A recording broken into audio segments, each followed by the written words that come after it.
نگرانی از دور شدن جوانان از نمودهای عنعنوی ورزش. معاون رئیس کمیته المپی تاجیکستان گفته است جوانان از نمودهای عنعنوی ورزش دور می‌شوند و بیشتر به نمودهای ورزشی پرهیجان روی می‌آورند.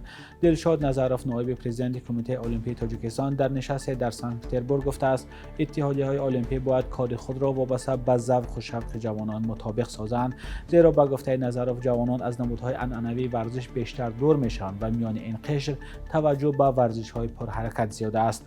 اشاره دلشاد نظروف ظاهراً به نماد محاربه‌های آمیخته است که سالهای اخیر توجه به آن میان جوانان تاجیک زیاد شده است.